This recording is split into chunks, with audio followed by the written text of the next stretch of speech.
there, welcome to our Linocut. Now this part of your boxy is going to use multiple items that you're going to also use again. So once you use these up, don't lose track of them because we are going to be using them again. So what is Linocut?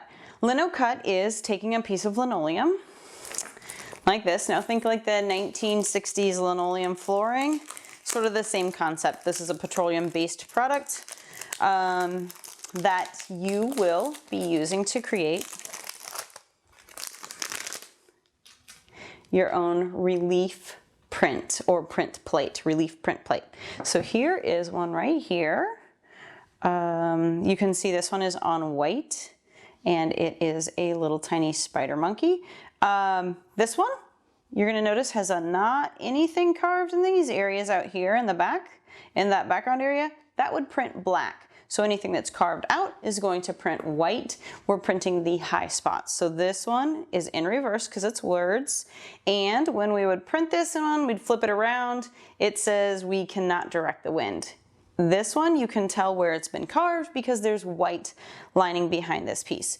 Now your piece and my piece that we're using today just look like these big pink rubber erasers. Now I don't actually know. I've never tried to use it as an eraser, but that's what it looks like. I'm going to show you one more thing that a lot of people make relief prints out of, and that would be a piece of wood. Now this is a boy and a girl sitting on a swing, and there's a tree branch holding the swing up and the top of the tree. So you can see this, it's got the lower parts that didn't print, that would have printed white, and then most of this also is raised or flat, and that is going to print black. So that is another type of relief print, and that is one created out of wood. I'm ready to start carving. So I am going to use this edging tool, and I am just going to trace right along the outside of this dude so that I get a clean line. Now, you know what? I'm actually going to leave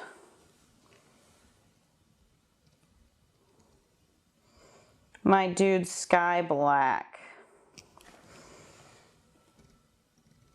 Do a little bit of playing with this, because if I do leave his sky black, it's gonna look like he's in a night sky, like he's out fishing or navigating the seas at night.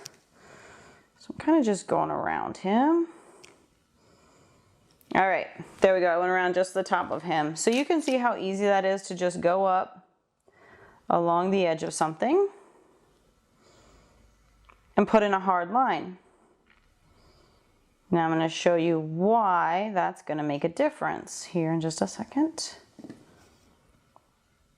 To clean up my edges, my linoleum. So I've just done this. Let's pretend he's got a color block shirt on from the 80s. Just done this section right here. Take this blade out.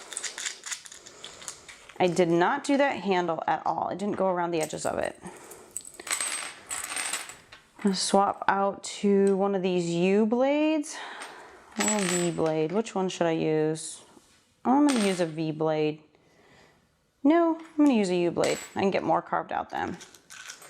So when I say U or V, it's just the shape the end of it makes. It looks like a little U, or it looks like a little V. So I'm going to stick this one in here, get it into my tool, tighten my tool back down.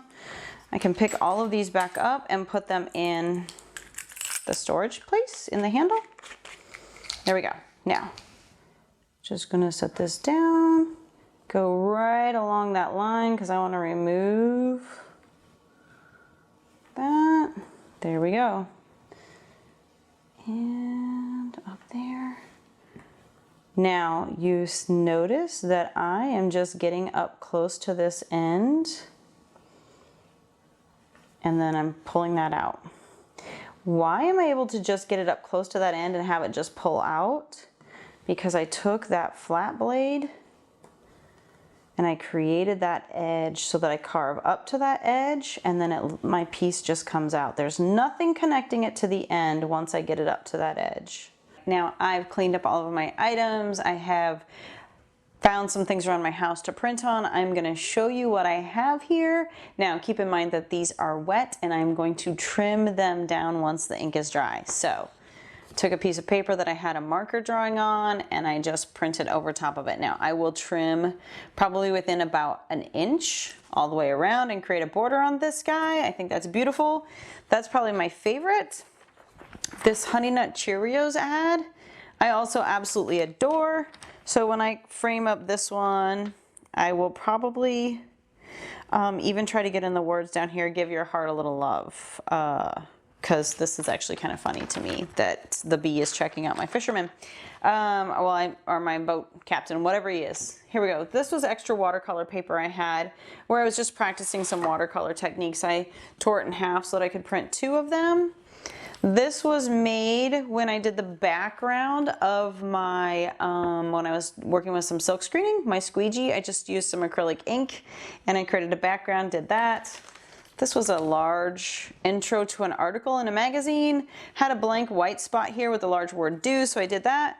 And the other one that I think I'm gonna have a little bit of fun with, and I might just have to post this out on our Boxy Insta once I finish it. This is a canvas that I had started, so you can kind of start to see some of the lines and stuff in the background. Threw this guy on top and I'm gonna add to it and finish it up. So have a lot of fun with your lino block. You have quite a bit of ink. It's gonna go a long way.